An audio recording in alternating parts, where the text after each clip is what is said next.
Accounting terms में जो हमारा नेक्स्ट पॉइंट है, जो नेक्स्ट टर्म है, दैट इज एसेट्स। अभी तक हमने कितने टर्म कर लिए? 5 टर्म कर लिए। सबसे पहला ट्रांजैक्शन, सेकंड टर्म था आपका अकाउंट, थर्ड टर्म था आपका कैपिटल, फोर्थ था आपका ड्राइंग एंड फिफ्थ था आपका लायबिलिटी। लायबिलिटी माने कर्जा। नेक्स्ट जो टर्म है दैट इज एसेट। एसेट क्या होता है? आपके पास कुछ भी वैल्यूएबल जो चीज है वो आपकी एसेट है, जिसको आप मनी टर्म में कैलकुलेट कर सकते हो। जैसे अगर मैं आपकी एज अ पर्सन बात करूं तो आपके पास वॉच होगी, शूज होंगे, क्लोथ्स होंगे, मनी टर्म में कैलकुलेट भी कर सकते हो, तो वो आपके एसेट हो गए। ऐसे ही बिजनेस के पास जो जो वैल्यूएबल रिसोर्सेज हैं जिनको वो मनी टर्म में कैलकुलेट कर सकते हैं, वो उनके एसेट्स हो जाते हैं। जैसे land and building valuable resource है, मनी टर्म में कैलकुलेट कर सकते हैं। Plant and machinery, furniture, cash, debtors, stock, goodwill, ये वो सारी चीजें हैं जिसको आप मनी टर्म में कैलकुलेट कर सकते हैं, और ये आपकी वैल्यूएबल रिसोर्सेज हैं जो आपकी है। तो जो फर्म की खुद की है वैल्यूएबल रिसोर्स है, वो उसकी एसेट बन जाती है। तो एसेट क्या हुआ? Assets are the valuable resource owned by a business. Example के तौर पे land and building, plant and machinery, furniture, cash, debtor, stock, ये सब क्या है?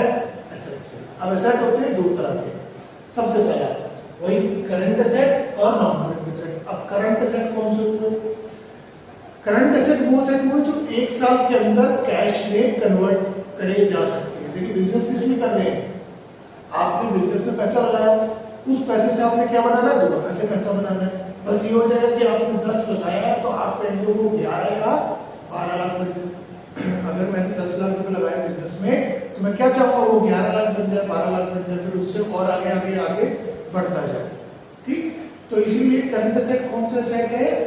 These are those assets which can be converted into cash within a period of 1 year. ये मैंने assets इसलिए लगा रखे हैं ताकि 1 साल के अंदर कैश में कन्वर्ट हो जाए। करंट एसेट को सर्कुलेटिंग एसेट भी बोलते हैं और फ्लोटिंग एसेट भी बोलते हैं, इसीलिए क्योंकि ये सर्कुलेट होते रहते हैं, हर साल नए बनते जाएंगे। तो current asset are those asset which can be converted into cash within a period of 1 year and these are also known as floating asset और circulating asset. इसके एग्जांपल जैसे कैश, कैश तो ऑलरेडी कैश में convert है। Stock 2-3 महीने 4 महीने में cash में कन्वर्ट हो जाता है। डेटर जिनको उधार पे सामान बेचते हैं 2-3 महीने में पैसे दे देंगे आपको। बिल्स रिसीवेबल, ये भी वही हुआ एक तरीके से। क्लियर हो गया? अब नॉन करंट एसेट कौन से? इसका opposite, these are those asset which can not be converted into cash within a period of 1 year. मतलब वो एसेट जो 1 साल के अंदर कैश में कन्वर्ट नहीं हो सकते, वो आपके हो जाएंगे नॉन करंट एसेट्स। करंट, अगर आपने कभी करंट साइंस में पढ़ा होगा 10th क्लास में, वैसे ही फ्लो करता है।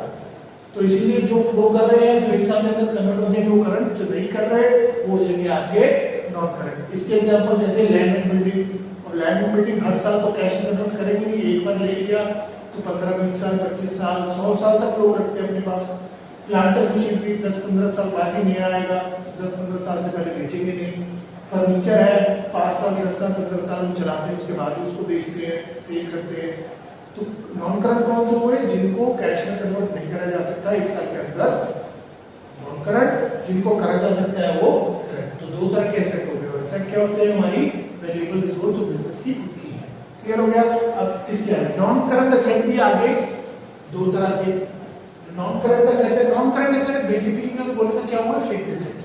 जितने भी आपके फिक्स एसेट्स हैं वो नॉन करंट एसेट हो गए। अब आपको देखो वर्ड से क्लियर हो रहा है, फिक्स एसेट जो सर्कुलेट होते रहते हैं वो करंट एसेट है, जो सर्कुलेट नहीं होते मतलब वो क्या हो गए?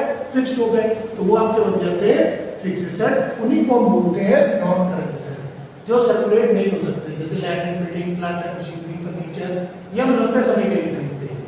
ठीक, अगर अभी भी क्लैरिटी नहीं है तो फिक्स्ड एसेट्स की डेफिनेशन देख लेते हैं। फिक्स्ड एसेट्स क्या हुए? Fixed assets are those assets which are purchased in the business with a view to produce goods and they are not meant for resale.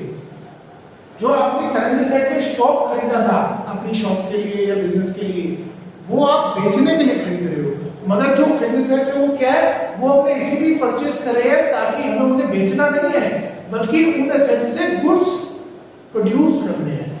तो फिक्स्ड एसेट्स वो asset होते हैं जिससे हम गुड्स प्रोड्यूस करते हैं उसके बाद गुड्स को बेचते हैं, ना कि एसेट को बेचते हैं।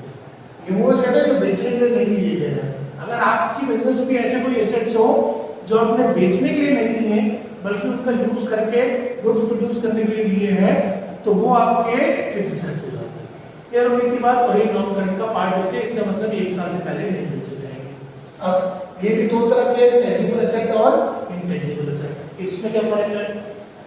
वो फिक्स्ड एसेट्स जिनका फिजिकल एग्जिस्टेंस होता है, मतलब जो टच और सीन, मतलब जो टच भी करे जा सकते हैं और देखे भी जा सकते हैं, वो हो जाते हैं tangible asset. Tangible assets are those assets, those fixed assets which have physical existence or which can be seen or touched। जैसे fixed assets land and building, touch भी करा जाता है, सीन भी करा जाता है, फिजिकल एग्जिस्टेंस भी है। प्लांट एंड मशीनरी, फर्नीचर, ये सब टच भी करे जा सकते हैं, देखे भी जा सकते हैं और इनका फिजिकल एग्जिस्टेंस भी होता है। ऐसे और भी एग्जांपल है। तो वो एसेट, वो फिक्स्ड एसेट्स जिनका फिजिकल एग्जिस्टेंस है, जिनको टच और सीन कर सकते हैं, वो आपके टेंजिबल।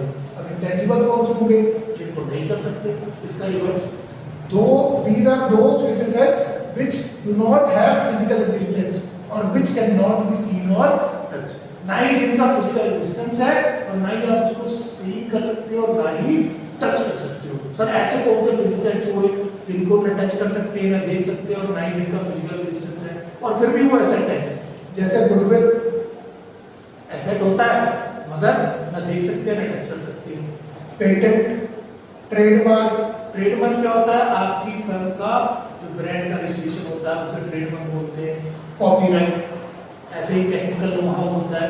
तो ये वो एसेट, फिक्स्ड एसेट्स हैं जिनको आप ना टच कर सकते हो ना सीन कर सकते हो, इसीलिए ये बन जाते हैं इंटेंजिबल एसेट। कौन सा बन जाते हैं? Intangible asset. क्लियर हो गया? तो नॉन करंट एसेट कौन से होते हैं? फिक्स्ड एसेट्स को नॉन करंट बोलते हैं। फिक्स्ड एसेट्स किसलिए लिए गए थे? With a view to produce goods and they are not meant for resale. बेचने के लिए नहीं लिए गए हैं, बेचेंगे तो जब वो बेकार हो जाएंगे 10-15 साल के बाद। ठीक। और ये दो तरह के, जिनको देख सकते हो, टच कर सकते हो, टेंजिबल, जिनको नहीं कर सकते वो इंटेंजिबल। क्लियर हो गया? तो आप टोटल में देखिए तो एसेट क्या है? जो हमारी वैल्यूएबल रिसोर्स है, जिनको हम मनी टर्म में कैलकुलेट कर सकते हैं, जो हमारी है, बिजनेस की खुद की है, जिनको मनी टर्म में कैलकुलेट कर सकते हैं। दो तरह के है, करंट, नॉन करंट। जो 1 साल के अंदर कैश में कन्वर्ट हो जाए वो करंट, जो 1 साल के बाद हो वो non current. Non current generally fixed assets को बोलते हैं।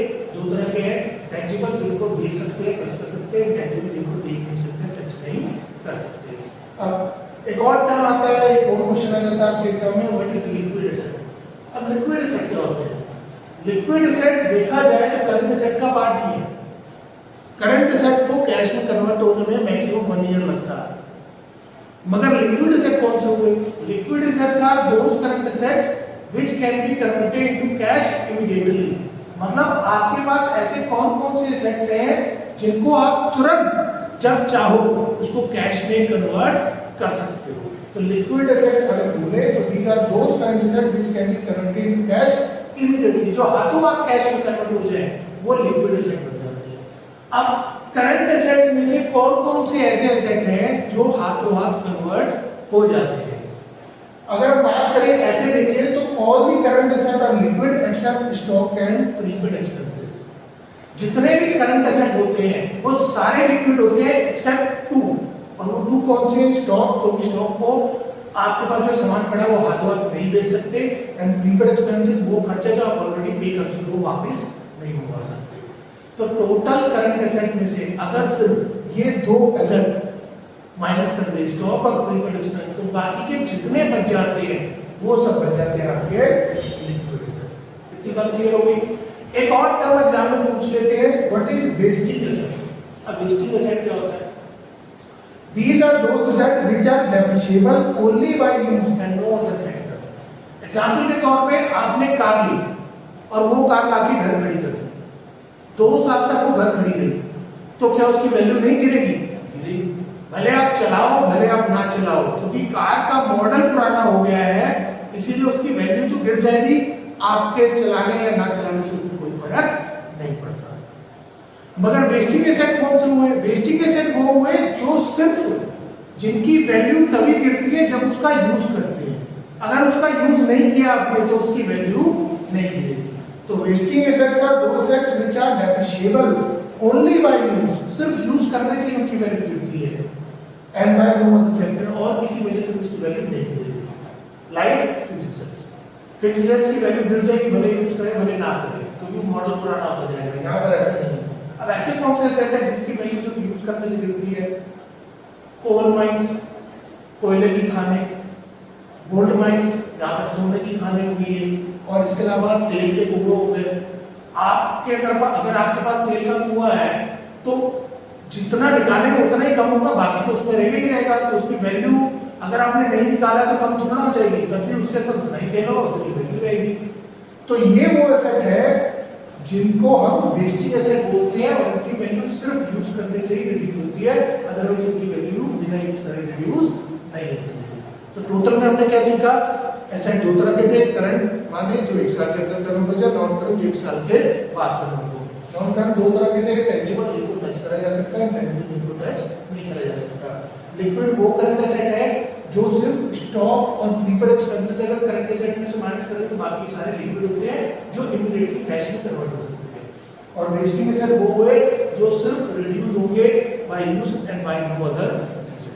क्लियर हो गया? तो पूरा पॉइंट क्लियर हो गया? Thank you.